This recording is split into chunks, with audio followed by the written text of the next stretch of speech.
And with that, we're live for episode 140 of Trek Live. How you doing this morning, Dan? I'm doing good. I'm excited to be back after our break. Yeah, Sometimes we just need it, but I'm really excited to jump into some Trek. yeah, and I think we New have Trek. a new Trek specifically this week, which we typically talk about over on Course Heading, our sister show, where we look at new episodes as they kind of come. We're doing it on an every other week kind of rotation right now with Lower Decks.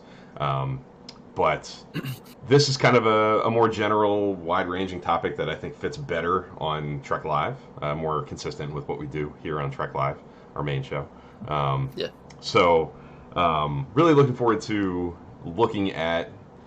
Uh, we're going to guess each other's favorites from the new stuff. So Discovery, Lower Decks, Picard, Short Treks, all eligible, and it's going to be interesting. I think I have more faith in you guessing mine because I've rewatched these shows a couple of times and I feel like I've shared impressions and made some declarative statements over time that maybe have stuck in your mind for me. But for you, I know outside of maybe the occasional. We've watched a couple of episodes of Discovery on Trek After Dark, our little informal hangout over on the Discord server.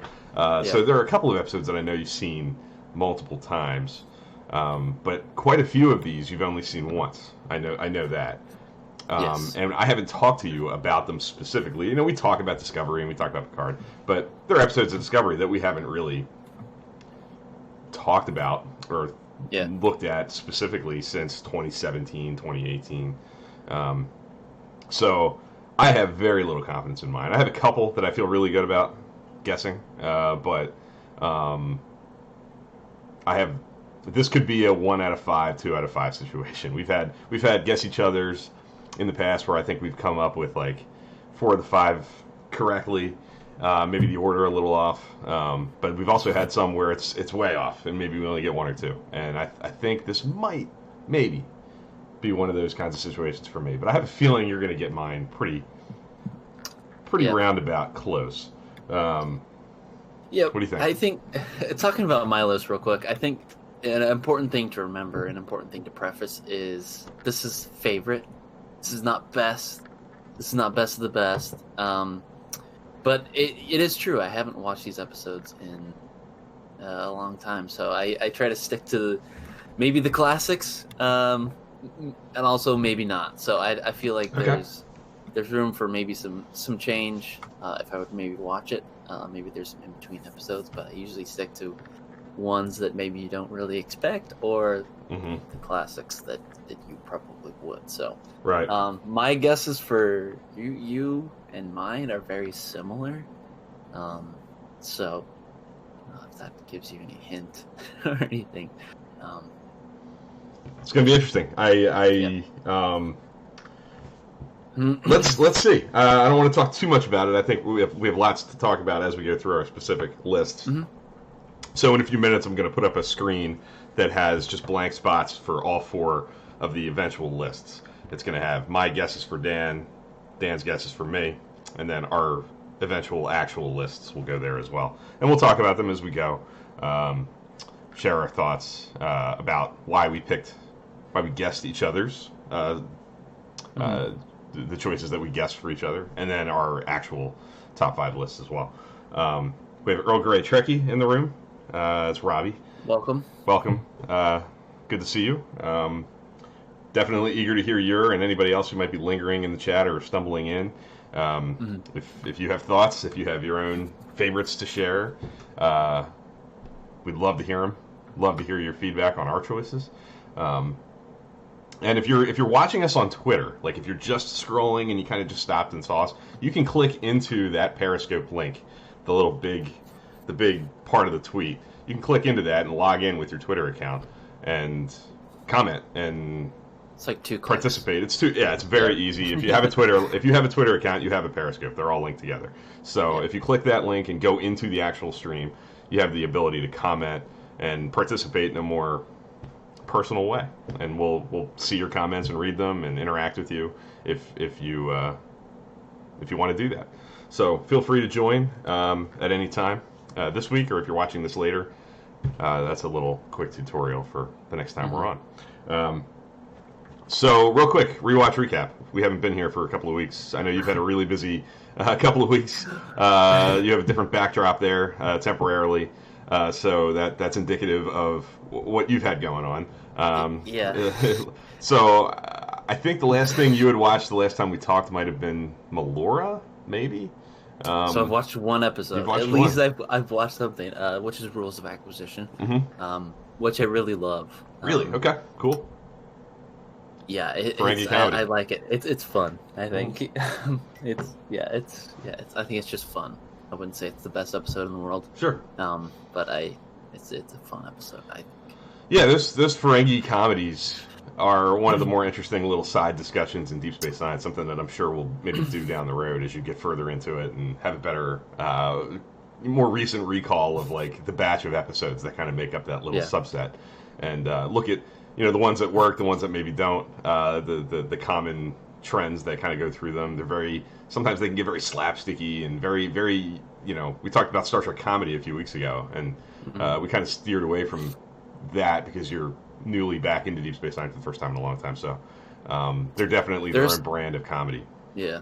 There is some Ferengi morals, beliefs that I don't necessarily believe in. Of course. But that's their thing, and I'm just gonna leave it there. Yeah. Yeah, no, definitely some social commentary going on there. I think even then, I think they were very much being critical of those misogynistic tendencies that the Ferengi have. But that kind of commentary, the way that they executed that commentary can certainly be your mileage may vary situation depending on how you can roll with those punches with some of the more dated jokes maybe. But again, it's just an interesting little side topic I think about Deep Space Nine to look at those Ferengi episodes. They can be hot and cold, controversial. Some people really love everything to do with Quark, everything to do with the Ferengi. Some people aren't as fond of those particular episodes. So we will definitely talk about them more as you keep going and build up a few more of them that you've seen recently, and that'll be interesting to look at. AKA Mammal is in the room as well. She's mentioning some episodes that maybe potentially will be factored in our list, so we'll double back to those. For me, some people might be wondering if you follow me closely and pay attention to what I do with rewatching Star Trek. A little confusing, maybe. What happened? Explain yourself. I will explain myself. So I typically, for a long time, for years now, really, when I rewatch Star Trek in like an official capacity, in quotes, I would either take a screenshot or more likely lately just take like the Trek Core screenshot of the title card, do a little review, give it a grade, put up a poll asking people to grade the episode, and I felt like I needed to change it up a little bit and maybe do it a little differently. I've done that before a couple of times. And I was enjoying. I took a little diversion. I watched TOS without the pressure of having to write a review for every episode I watched, and I enjoyed that. It felt like I could do it more casually. I could watch it kind of as I felt like it. I didn't have to be in like the zone to come up with something different to say. So I started this as I got into the original series movies and then into TNG now. I just take a little video of the beginning of the episode and say I'm now watching this. Maybe share a little quick thought. And I've been ranking as I go. I'm grading as I go, and I'll put things out at the end of each season and reveal rankings as I get going through each thing. But I'm definitely liking the little change of pace, and it's been working. I mean, I feel like I'm getting some good feedback and little good comments and discussions on each episode as I've gone.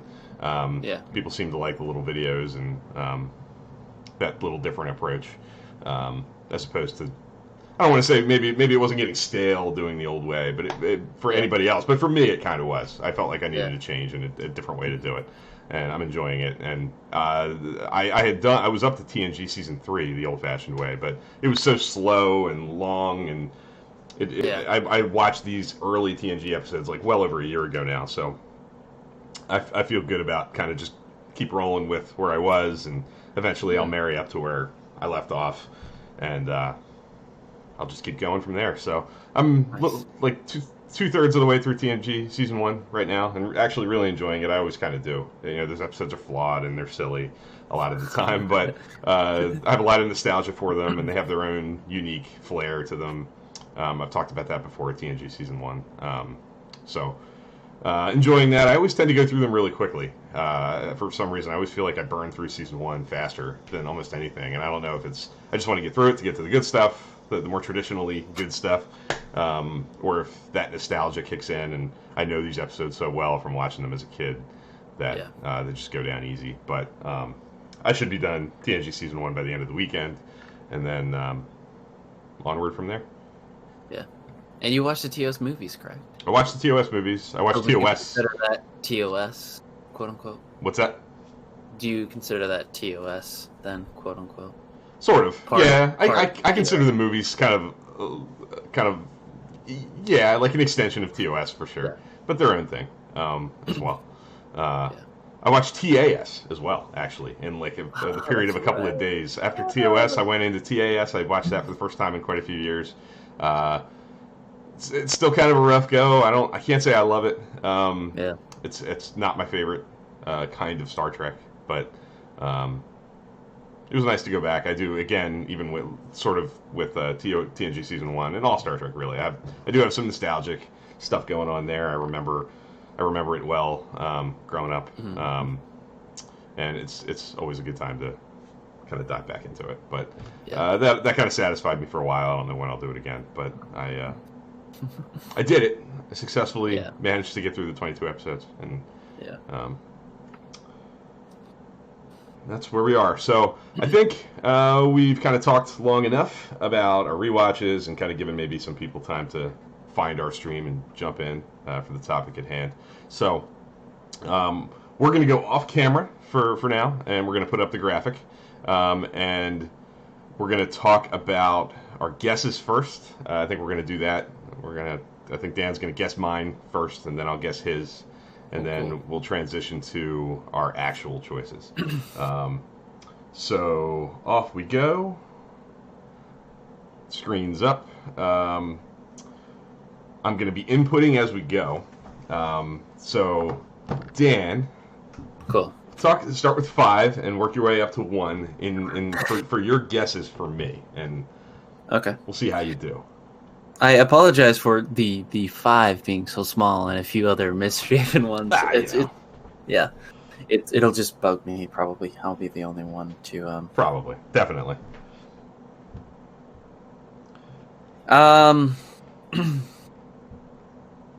Okay. Let's see. My guesses for Bill. I'm gonna start off with a long shot here. For my 5th guess for number 5 episode is Q&A. Okay. Yeah, short Trek. Early Spock. Early number 1. So I know this was a really strong Illy's episode, quote unquote, for me. And I knew how much Bill likes it. Maybe it's not on his. Maybe it's just I don't know. That's my number 5. Okay. Yeah. I'm going to hold off on commentary until we get to my actual list. Okay. Keep on rolling with the guesses. Okay. And tell me why you think, and anything you want to share. Help me with pronouncing this. Nepenthe? Nepenthe? Yeah. Yep. Star Trek Picard. Star Trek Picard. To me, it is a I think it's like a TOS, not TOS, TNG style episode in Picard. I think, and just remembering, I try to think back of, because I think you would try to incorporate at least one or two of the shows, and not just strictly, TNG, or not TNG, Picard and Discovery, but a kind of variety. So, Sure. Next one, number 3, Into the Forest. I go from Discovery season 1. Really good episode. I remember that was in the conversation of best episode of season 1. Number 2, Context is for Kings. That these next 2 episodes, I think, benefit really well from really the premise of building on what's been, what we've seen in the past and building on it. So, and then number 1, you guys can probably all say it at home with me, if memory serves. Yeah, I've definitely been not shy about that. Anybody who has had conversations about Discovery with me, or knows me at all, really. Yeah, I probably can guess that. Yeah. Okay. So we'll hold off on further discussion there for now. I'm going to reveal my guesses for Dan and probably embarrass myself, but let's just do it. Let's just jump right in. So for Dan, I'm going to guess that he's going to... I'm going to put at number 5... I'm going to do Magic to Make the Sanest Man. It's a guess. Okay. I know it was well loved by a lot of people, and I think it was well loved by you, especially back then. And I know we've watched it more than once. Yeah. That featured on one of our Trek After Dark fun times. I'm going to go with an Obol for Sharon, which is another kind of long shot. I'm not gonna lie. Season 2 of Discovery, I'm taking a complete shot in the dark. I'm assuming there's going to be some representation there from that season, and there were maybe 3 or 4 episodes that stood out as potential choices, and I could be way off on that, but I'm doing it. I'm also going to guess for you Nepenthe from Star Trek Picard for number 3. Nepenthe. I'm going to go with number 2. I think this is possibly even your number 1, maybe. Or maybe I'm off. I don't know. I'm going to go with the short trek Calypso, which I'm almost positive has to feature somewhere on this list. And I wouldn't be surprised if it's pretty high. And then number 1, I'm going to go with Context is for Kings. Again, I am completely taking shots in the dark with your list, and I have very little faith. I feel more confident that I have 1 or 2 out of the 10 than 3 or 4 or 5 out of the 10. I'm leaning in that direction in terms of my guesses for the accuracy here. So can I say how many you got? Sure. Yeah. And then I'll tell you the same when you're. So you got 3. I got 3. You also got 3. Okay, cool. So we're in middle territory. We're like, we did better than not. We didn't totally fail, but there's some surprises to talk about too, which is cool. And it's always interesting to talk about the ones that we got wrong too. Like the 2 that I got wrong, I'm interested to hear. Like, am I way off base? Were they in the conversation or not? Like, are they? First time you thought of it was when I said it, or was it something that you actually considered putting on your list?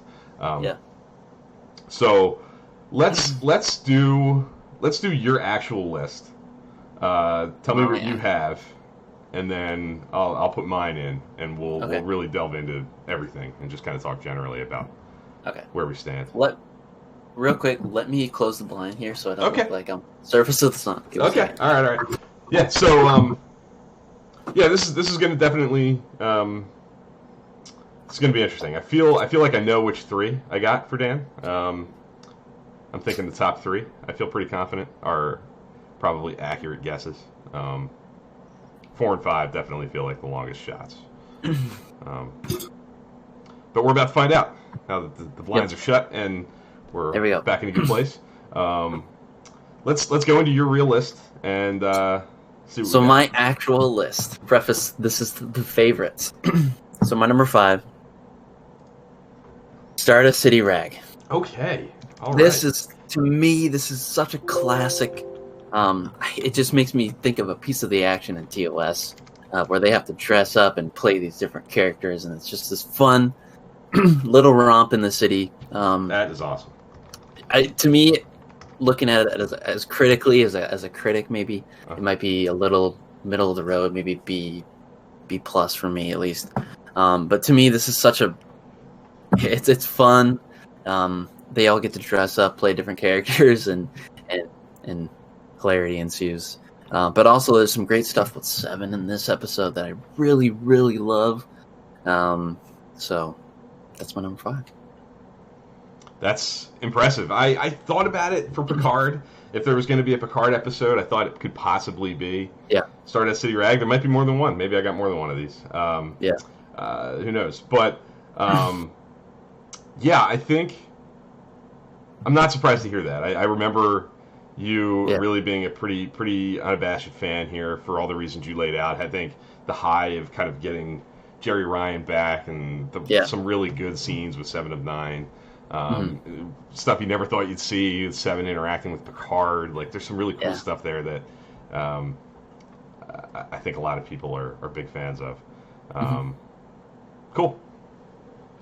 Number 4, you got correctly. It is Obol for Sharon. Wow. Okay, I did not expect that. That episode. I really like that episode. I think that, that's probably like up to top 3 Discovery episode maybe. It is top 3. So it's to me it's everyone has something to do. It's such a classic. The crew is working together to solve problem type of setup of an episode, and I love this just big sci-fi concept that's perfect. I think so. Number 3 is Calypso. Is a short trek. I freaking love this episode. I know you do. Yeah, this is one of my favorites. Just to watch, just to pop in. It's so perfect, and I can't wait to see if they tie it in somehow. So, number 2 is Context is for Kings. Okay. Which we did watch, and I think on a Trek After Dark, and it definitely jumped up a lot. I think it would have been maybe in the later back half of my top 5, but now it's like, since we're rewatching it and revisiting it, I think, for only the second time on Trek After Dark, I just realized how great it is. And these next 2 episodes, just do what I think, the CBS and everybody's been trying to do since the beginning of TOS, is to build and add new layers to previous Trek. So, with that being said, I think I'll move on to my number 1 pick, which maybe surprises a lot of people. It's going to surprise me. But it's If Memory Serves. Wow. Okay. Awesome. I really do like this episode, and I think,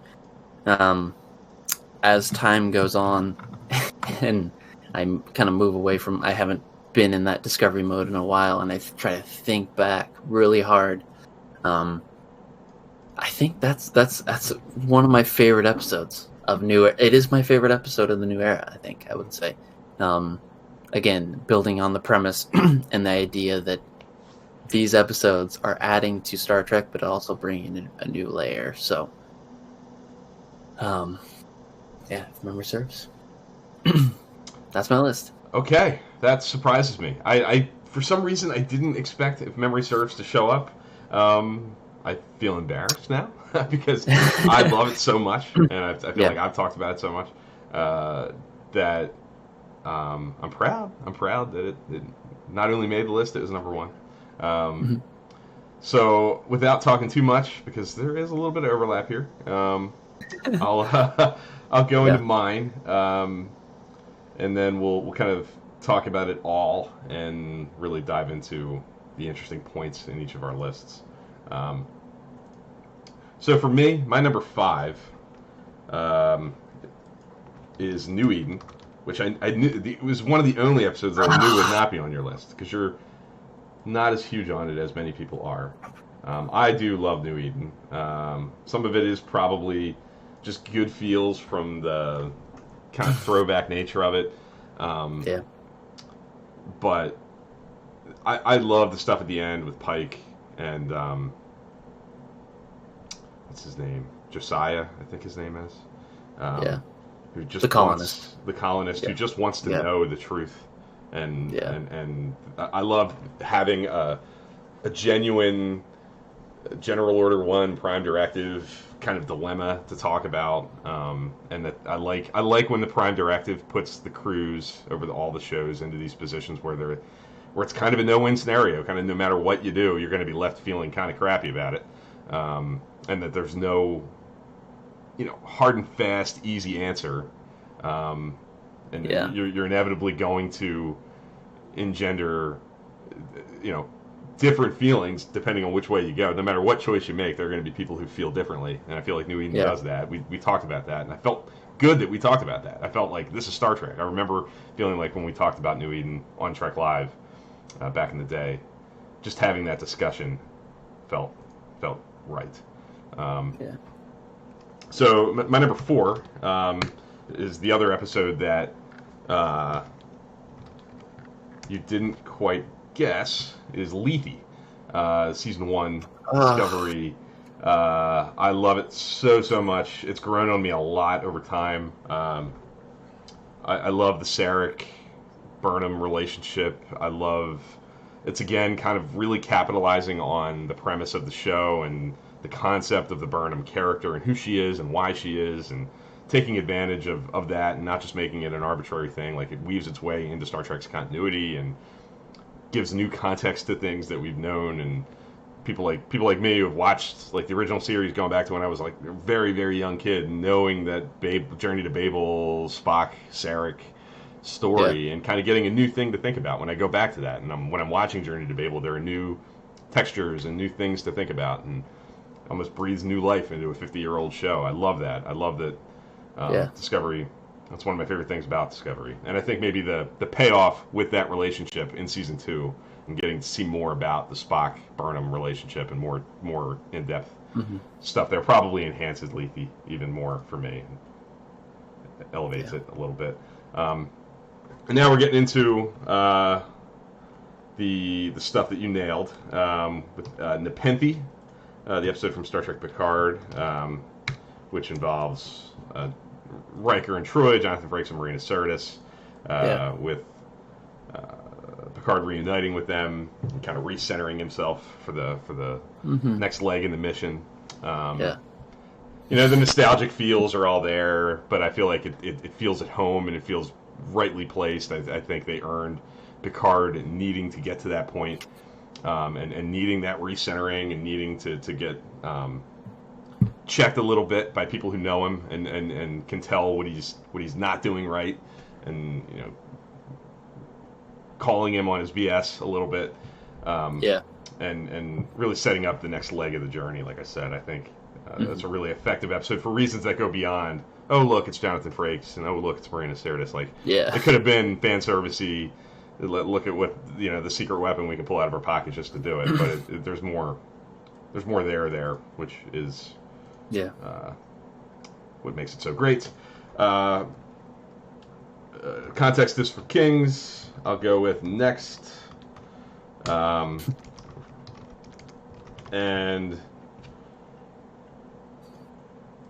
Context is for Kings. Everything you said is true. I think every time I rewatch that, it grows on me even more. I think, especially in the context of just the first season, I think it sets so many things up.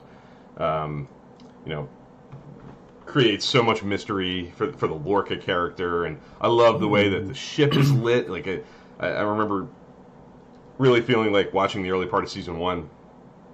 I felt like the show quietly and subtly became brighter lit over time over the course of those first handful of episodes. And in Context is for Kings, it's so dark and mysterious and scary. You're really in Burnham's shoes, feeling like this is not a place I want to be. I don't feel at home here at all. The ship is every corner. You don't know what's behind it, and it feels kind of scary. And what the heck is going on this ship? And then Lorca's mysterious and not quite trustworthy, but kind of weirdly alluring at the same time. I think it establishes so much of what that season's going to do, and kind of a pilot in a way. The first two episodes are almost like it's like a second pilot. It really is. It's recentering the show and really sending it off in the direction that it's going to stay in. Introduces characters like Stamets and Tilly and Lorca, obviously, the ship, the Discovery itself. And then, of course, you knew this. Everybody that knows me at all pretty much knows. And if memory serves, is my favorite piece of new Star Trek for sure. I think, like I was saying with Lethe, this kind of delivers on the promise of the show for me, with really delving into the Burnham and Spock relationship. And then it capitalizes on that. It capitalizes on, if you bring Pike back, you got to do something with that, and really, play on the things we know about Pike. And I think it does that perfectly. I just remember being giddy, and still get giddy, with Vina being there and the Telosians. And again, kind of similar to what I said with Nepenthe, I think there's a lot of potentially just fan servicey things there, and those are not the reasons I love those episodes. They would have been cool, and if poorly executed, they would have been still neat to see. But I think both of those episodes succeed at elevating beyond just doing it to do it. Bringing back these old characters and these old situations and planets and whatever the case may be, and doing something fresh and new with them. I think, I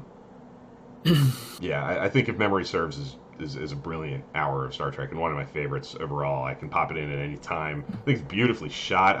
One of my favorite shots in New Trek, one of my favorite images is that episode deals heavily as well with Culber kind of trying to get his footing and being uncomfortable and not taking to Stamets, just trying to put a square peg in a round hole and just try to go back to normal. Stamets just wants to live and be back and soak in the normalcy, and Culber's just not there. It's just not going to happen, and he's not the same person anymore. He's dealt with trauma, and he's been dead and been brought back, and that's not just a snap of the finger back to normal thing.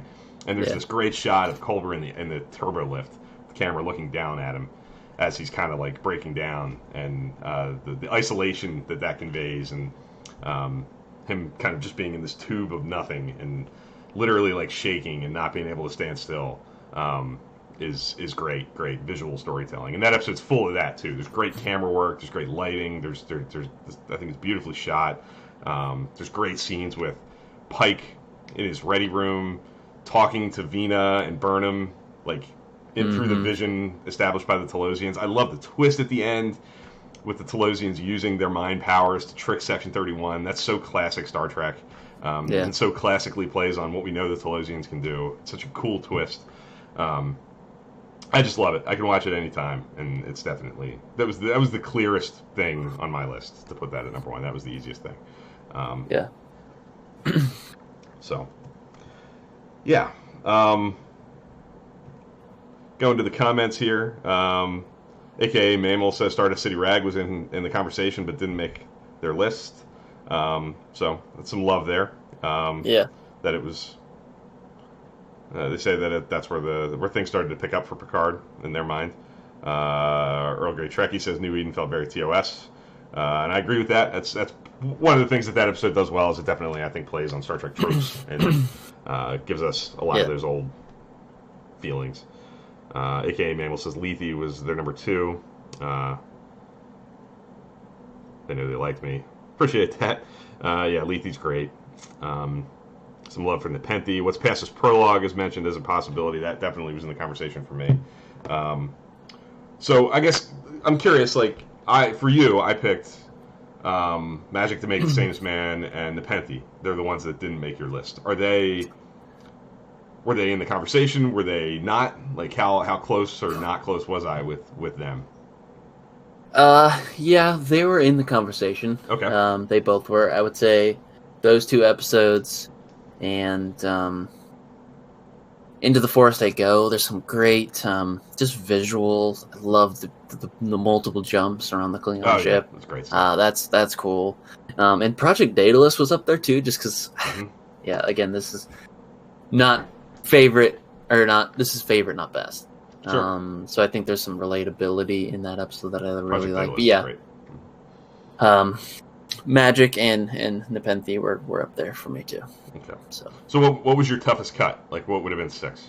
What was the last thing that you Into the Forest. into the forest? I think there's some just the fun sci-fi stuff building on this really big sci-fi concept that the spore drive. Yeah. I think that really plays heavily in that episode. And there's just some fun, just Burnham being an action hero, and some cool Klingon stuff. So yeah, I like that episode.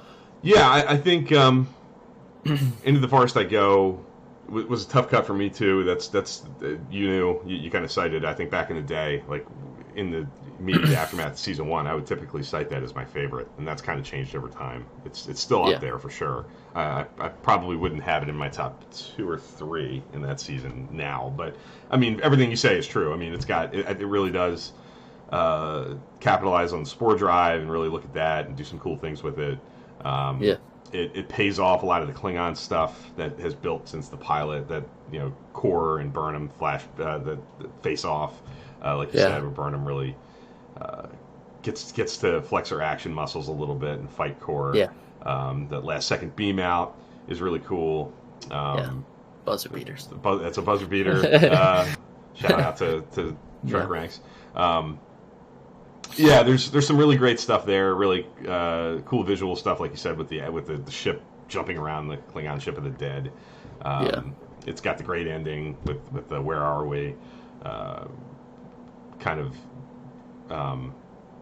sending us off on a new path for the rest of the season. Kind of resolves some. It doesn't resolve the Klingon War, but it kind of puts a button on it a little bit and puts the war in a place where it feels like it's going in a better direction.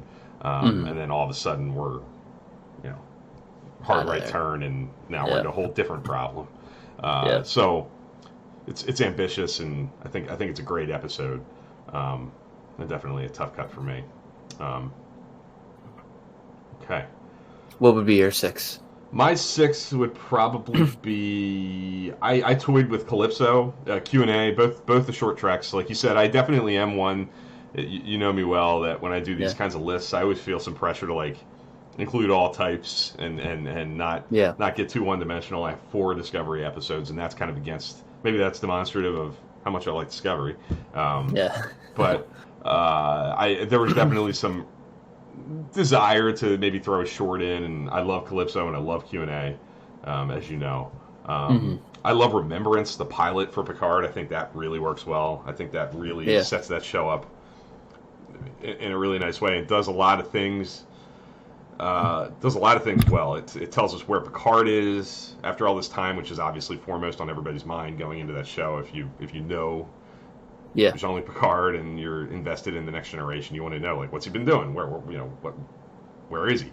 I think it tells us a lot about what's happened without revealing too much right off the bat. It tells us, it informs the audience about where the universe is, and talks about what happened to Romulus, and kind of fills in all those gaps, like and still establishes kind of the basics of the show and the story that it's going to tell with Daj at the time. We don't really know Soji yet until the very end. But it's got that great ending with the reveal of the Borg cube and the Romulans, and promises a lot of mystery, but also I think satisfies that intro and giving us enough information to feel good about where we're going. So Remembrance was a tough cut, and was definitely on earlier versions of this list.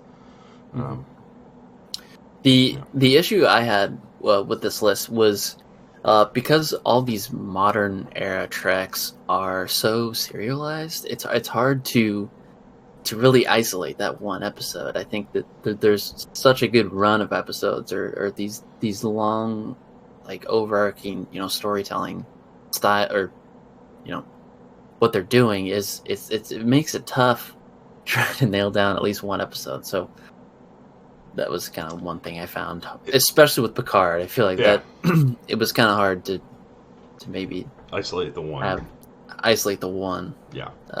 Without the entire season. So, and that's where I had a problem with you, honestly, with guessing you. I felt like I know how you feel about the overall picture of it, but we haven't had ongoing long conversations about the episodes in particular. We had our like kind of one-off summary of the episode as it was brand new. Yeah. But beyond that, because you tend to want to watch it once and let it sit for a while before you get back to it, which I respect a lot. That creates, as time goes on, I don't know. There was a lot of gray. I mean, I know there are episodes like, I know you're big on Context is for Kings, so that felt easy, and that maybe because we had just watched it, and I know how much you love Calypso. So there were some that stood out as like particular strong points. But when I thought about Discovery Season 2, Noble for Sharon was a shot in the dark. Like, I remember you really liking it at the time. Yeah, I love that episode. I remember that being a really positive review.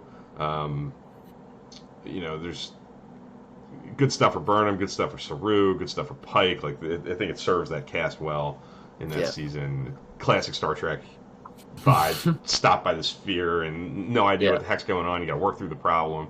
But I toyed with, if memory serves, I knew you were big on that. I remember having really good conversations about Project Daedalus, which I was glad to hear you mention because it reassures that my memory isn't too terrible. I remember that being a good review.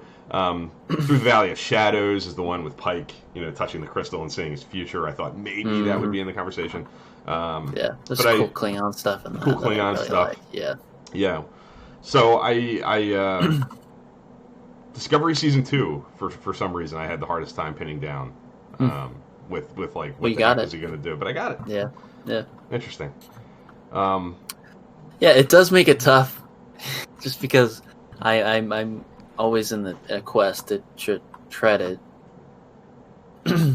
maintain that level of freshness when I'm watching an episode. Right. So it does make it tough, especially with this new stuff. So. Yeah, and that's definitely one of the differences, I think, between the way we kind of consume Star Trek. Your desire is to keep it fresh so that when you go back and watch it again, it feels new again. And I have this because I think I've watched it for so long. I always feel this kind of pressure to get to a point where I know the episode so well that I can kind of like say the dialogue to myself if I just have it on in the background and kind of just go with it. Because I can do that with Next Generation and Deep Space Nine and the original series and Enterprise.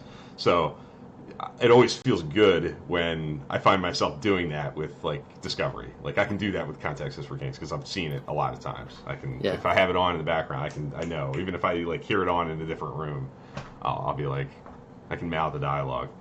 It feels like it's like getting on the same level as the other stuff. That's kind of that's what ends up getting me to like go back and back and back, and watch over and over again early. But I feel like I would benefit probably from your approach as well. It's all subjective. Cool. I'm gonna throw. I mean, this is a total shot in the dark, and you might not have an answer at all. But what's your least favorite piece of new Star Trek? Least favorite. Least favorite. Oof. Does anything come to mind? Nothing really comes to mind. I don't want to say it's my least favorite, but I just have a hard time. It's one of those everybody else likes it, but I don't really like it. Mm-hmm. It's not that I don't really like it. I just have a little bit of slight issue with it. Is New Eden, and I've talked about this ad nauseum. I feel like, but I think the episode's job is to make you feel uncomfortable and put the crew in this uncomfortable position. This, like you said, quote unquote, no-win scenario. I really don't have a problem with the first half of the episode. So I don't want to be a New Eden hater at any means. Your problem is with the decision. With the decision, right? Mm-hmm. But that's but I understand that is the point of the episode, or at least the decision. It's Yeah. not really the point of the episode. It's the point of the decision where, like you said, it's been done before with past tracking, especially in TOS and some of these earlier episodes of this prime directive issue. So Yeah. Yeah, like I said, one of the things I like about it is that it creates that dilemma with the Prime Directive where you're inevitably going to leave people feeling like that was the wrong thing to do. They should have done this, not that. Yeah. I feel like there are good examples in TOS especially where I think the Prime Directive leaves Kirk feeling that way, where he doesn't have a good answer and he kind of has to settle for kind of a crappy decision. Yeah. And I think New Eden kind of does that too. I love Burnham and Pike debating and having different viewpoints on what the right move is. But to answer your question, I can't really think of one. There are some middle of the road episodes that I would definitely agree with, but I wouldn't say there was. I don't know. My least favorite's definitely the short, The Trouble with Edward, the Tribbles comedy. That I have a hard time with. But kind of like we talked about with Lower Decks over on Course Heading. With humor, it's so subjective, and I think that the humor that they were aiming for there was just not me. Like, it just didn't work on me. I felt like it was too over the top, too silly. And it just didn't land for me personally. But I know there are people who really dig it, and I certainly respect that. But to me, it's also short tracks. I always thought of as this really sandbox type of experimental, like off to experimental the side thing where they can just do whatever and then not really have to be in the box or anything like that. They can do whatever they. So yeah, experiment. Sometimes it lands, sometimes it doesn't. But exactly. I think it is a process. I think that helps refine the what we got from Lower Decks. Yeah, I would hope. Which I was going to ask you, was any of those episodes in the conversation, or is it too early? I think it's too early. I really love Envoys a lot, but I don't know that it would. I don't know that I love it on the same level that I love episodes like If Memory Serves and Context is for Kings. Like, to me, those are they're A quality episodes that are among, Star Trek greats for me. Like, they're up there in the conversation with some of my favorite episodes of Star Trek as a whole. And Lower Decks being 5 weeks old and very, very fresh. It's maybe an episode like Envoys can over time rise to the top. Like Context is for Kings, to be fair, when I watched it, I loved it, but I would not have anticipated even then that it would be like one of my 40 or 50 favorite episodes of Star Trek ever. I don't know that I thought that in September of 2017, but I think it now.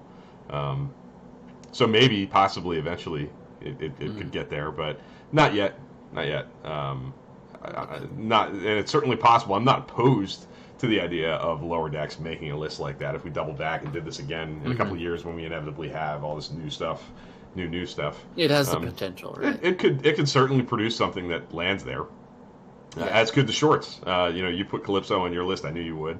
I toyed with Calypso. I toyed with Q&A. Yeah. They were in the conversation. They'd probably both be in like the top 10 range. So I'm open to all things. It doesn't have to be, a serious hour-long episode of Star Trek to get considered for me. Yeah. Yeah. Cool. You can't say that. Can you say that about TAS? No. No. Lower Decks over TAS all day long. Yeah, no, definitely not. Okay, I think that's going to about do it. We're at about an hour, a little less than an hour. But that's good. That's a good. Yeah. That's kind of what we aim for. So that was really fun. It was an interesting way to kind of double back and look at what we've gotten out of these last few years, and reflect on not just what, for me personally, what I've loved, but to really think about the conversations we've had and to try to remember what would really stand out to you. And I think it's telling that we both got 3 out of 5. I think that we have a good understanding of each other, but we're both capable of surprising each other at the same time, which is good. It's not a definite. Cool. Yeah. I would like to see everyone's list either reply to this tweet or just shoot. Just jump on Twitter or on the Discord server. Yeah. I'd love to see your guys' lists. If you guys want to see New Era Trek all the time, 24/7, check out Core Setting. That's where we kind of do an episode by episode. As new Trek comes out, we give our thoughts. More or less, a little bit different with Lower Decks. That's a bi-weekly, bi-monthly thing. Yeah. Yeah. Yeah, and our rotation, we haven't talked about it, but I think we'll probably be back with that this Thursday to talk about Cupid's Errant Arrow and Episode 6, which I don't think has a title yet publicly known. At least I don't know it. But Episodes 5 and 6 we'll look at and talk about. And it's crazy. We're already halfway through that. We're into the second half of Lower Decks come this week. Crazy. Which means we're really close to Discovery Season 3. So we got a lot coming up. So tune in for that Thursday night, right here on Twitter, Periscope Live. If you follow the Course Heading Twitter feed, it'll appear in your feed. But I'm sure it'll also be retweeted by me and by Dan. So if you're connected to us in any way, you'll find it. See it. Yeah. But like Dan said, I'd love to hear your top 5 list, your favorite episodes of New Trek. Do your best to put it all in one box if you can, and mix in Discovery, Lower Decks, Picard, short treks, whatever comes to mind for you, and tell us your favorites. I think it's a cool way to look at what we've gotten so far. So, anything else you want to throw out there, or no? I think the Discord server, active every week. I think it's just getting better and better. Yeah. Bill's done a great job of integrating some different channels to be able to start different discussions about certain things. So I think there's really something for everyone on the Discord server, and I can't recommend that highly enough.